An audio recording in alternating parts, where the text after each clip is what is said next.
Hello, this is Dr. Garrett Castleberry, Associate Professor and Program Director of Communication, Media, and Ethics at Mid-America Christian University.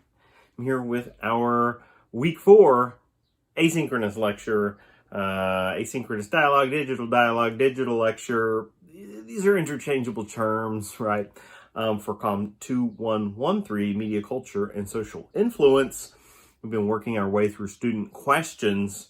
Questions submitted each week with our weekly readings, and we appreciate the value of students' inquiries and want to reward and translate that labor into a kind of asynchronous dialogue. It means a dialogue across space and time, right? It doesn't have to be happening live in a single setting. And in fact, for so many students taking an online class, that's impossible. We can't get the majority of people to agree upon a set time. Otherwise, they would be in a physical setting. And so we have this opportunity to engage, and hopefully it has resonated with the majority on some level, in some way, and we're able to provide this service. Wouldn't be doing it if I wasn't a firm believer in the value of engaging content this deeply, of setting aside time to kind of explore concepts closer together. So I hope this series has been productive for us. There were more questions and more students that submitted questions in week 3, but time just simply did not allow for a full engagement. And so here's what I've done. I kind of split the difference in a way. And everyone that did not get a question or more than one question addressed in week 3, I used those names, put them at the front of the line here, and we will use those submitted questions in week 4, which is the final week we submit written discussion questions for our weekly readings in the course. And so it gives everyone an opportunity to be a part of the week 3 or week 4 series. As this course in particular, this cycle has demonstrated, the questions are just so rich, so ripe with potential, that really we've exploded the boundaries of what we could cover in this setting. And so, it's important to move on. Everyone has something to move on to. We have several in the class that have joined us temporarily in the communication, media, and ethics major. They're not in the major, but they've joined us in this calm space.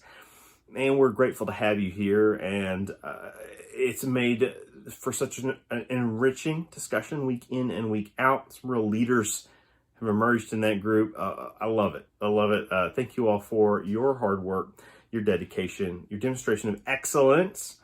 And for those of you graduating, this may not be the end for you, right? This is a pivotal mark of significance. And if you're, I'm just going to use an example here. Not everyone's from the same major, but if you're in psychology, so many are kind of moving into programs that are going to help them build their mastery of that area of interest. So good luck with that. Best of luck in that situation. And we're excited to have you dip in and be a part of this experience. Okay, so I'm going to go through some of the various questions that I've selected, and I considered considered going without spectacles here, but I think I'm just going to need to read these a little bit clearer. Doesn't matter how large I blow up the font. Let's talk about media effects, right? Sometimes students often ask a lot of questions about media effects. There's an effect. You look at digital devices and tablets, and you read all day long at a really close view, and that range distance, kind of seeps away a little bit. So here we go. Got the lens focused, as we say. We're going to engage some questions. I'm going to start with Jennifer, and my goodness, Jennifer already honed her voice well before this course, and every week brought something fantastic to the table. I'll start with her response to Berger's Media and Society, Critical Perspective, Chapter 8, The Social Impact of New Media Technologies.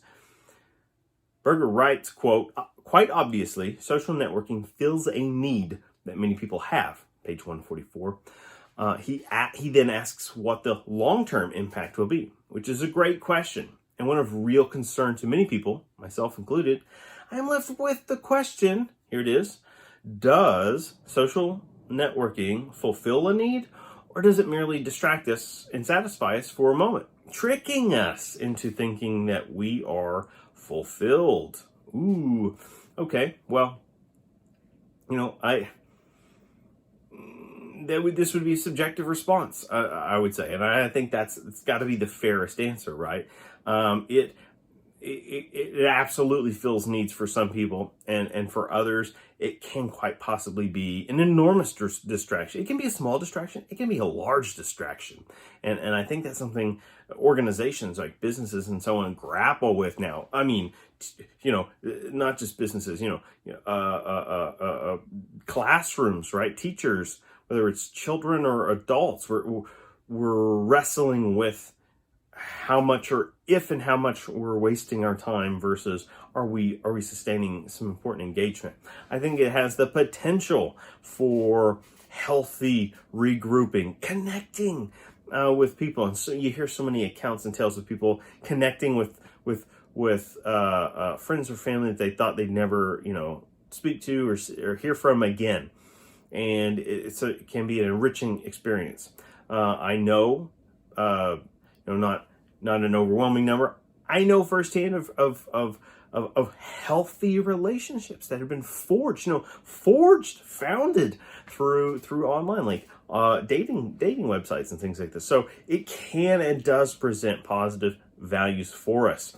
Also, you think about if the majorities are shifting the mass mediums that we're using to consume media, then does a Facebook provide a service, or a YouTube or whatever, to give us access to content we're no longer getting because maybe we've quote unquote cut the cord, right? So if we've cut the cord and that creates distance between us and, let's say, something like national news outlets or whatever, we can now get fed information through social media. So it really is a potential tool.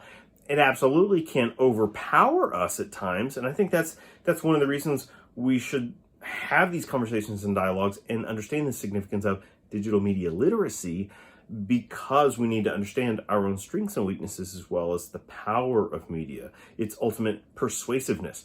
And that persuasiveness is twofold and then some, right? I mean, there's the content itself that compels us. But then there's the aesthetics of the technology itself, right? On the other hand, so that's something to keep in mind. And what is fulfillment, right? Uses and gratifications is a theory we read about later in the course, and we just again get that sprinkling. It's a highly valued and highly widespread used theory in the social sciences when it crosses over with thinking about media, and so there's value there. So there are potentials in both. This is like psychology, right? If you're going into the kind of human psychology where maybe you're going into counseling or substance abuse counseling, and you encounter the various uses people have for substances, and sometimes there are abusive behavior patterns. How we use things versus how things use us. So I think that same thing can be said for social media, just as it has the ability to bring us together, but clearly we also see where it has that potential just by its nature, by its accessibility to polarize and perhaps drive us apart. My second question, inspired by this book, is related to the first one. The following statement from this text leaves me with a few questions. Here we go. Excerpt. Quote, perhaps by 2021 we will have computers that eat food for us and relay sensations to our brains. So we have the experience of having a gourmet dinner without actually having had one, end quote, page 145. What would happen to a human body if a person were to only pretend to eat and not actually do so? Does technology offer an imitation of life and satisfaction or happiness? And does it not? I mean, let's say, technology is everything that's sort of created and crafted and serves as a tool for us, right? The IV is a technology, and is it giving you the double cheeseburger? No. Is it giving you sort of, proteins in a liquid form, or, essential vitamins and this sort of thing, right? An IV, like in a hospital setting? Absolutely.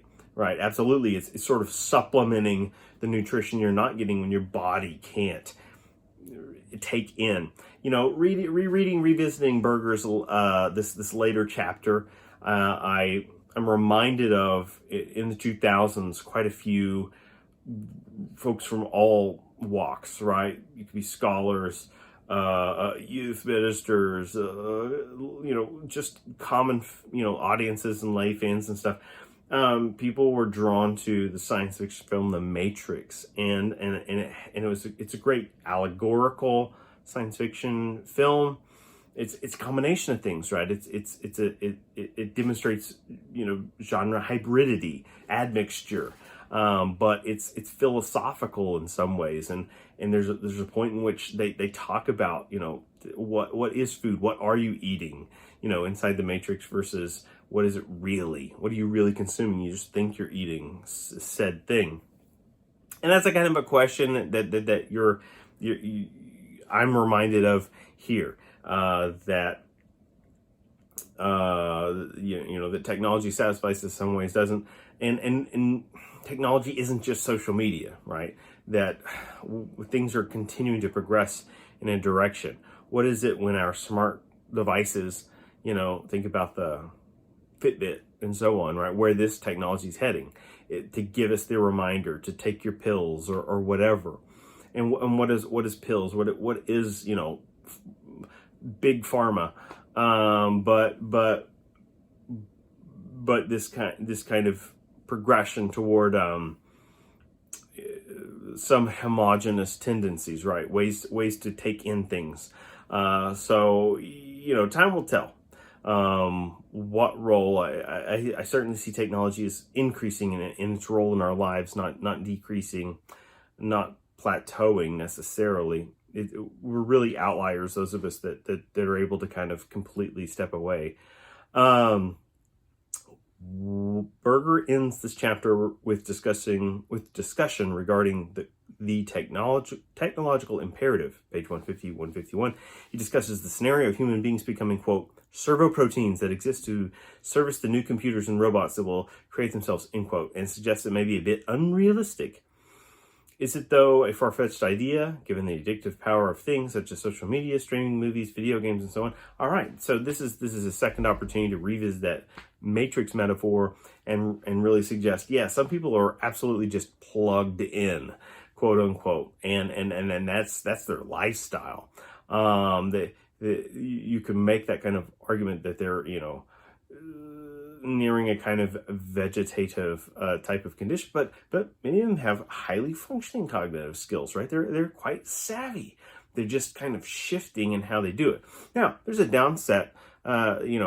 Causality has been a huge theme in this course that's emerged, and cause and effect always plays a role. So we have this emerging tendency. It's not really emerging, but in a post-industrial world, you have what's referred to as sedentary lifestyles, right?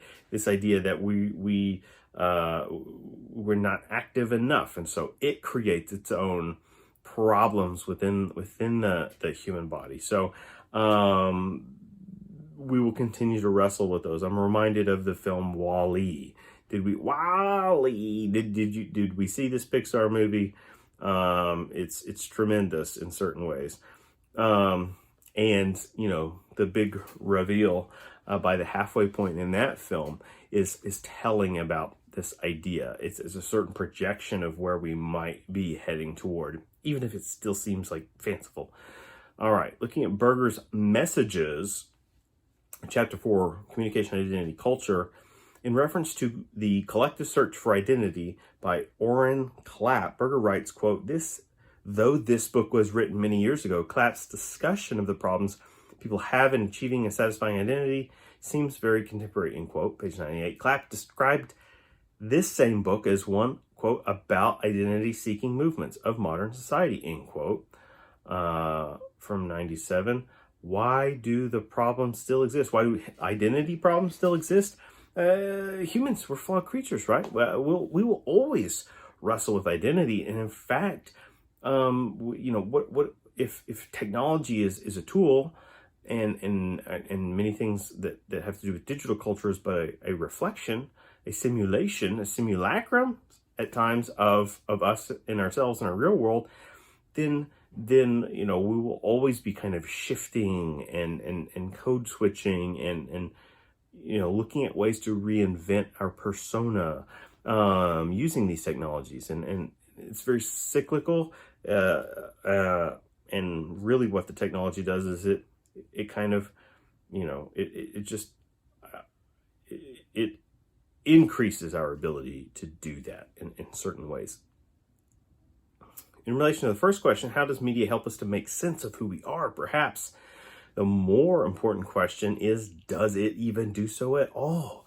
Or does it simply make the task more difficult? How about Romans 12:2? How does Romans 12:2 pertain to this question? Which is quoted here. And be not conformed to this world, but be ye transformed by the renewing of your mind, that ye may prove what is good and acceptable and perfect will of God. And that ye may prove what is that good and acceptable and perfect will of God. From the King James Version, no less. I picked up on. I could have predicted that, right, with the ye's. This is a nice application and a healthy reminder that many of the things we encounter, in life in the material world are they're temporary. Just like our sort of physical lifestyles. So many of the things we encounter, they here today, gone tomorrow, right? And so I think it is easy to get wrapped up in some of these aspects. And of course, a great solution is to look for healthy alternatives, to look for deeper, more meaningful ways that we can invest our time, invest our energies, maybe make use of our technologies, prioritize what we're engaging, learning, passionate about, and so on. So that's some excellent takeaways and strong questions from Jennifer, and appreciate those as we get moving through our abbreviated week 4 digital lecture in COM 2113. Got a little bit more, so hang on and we'll continue down the list.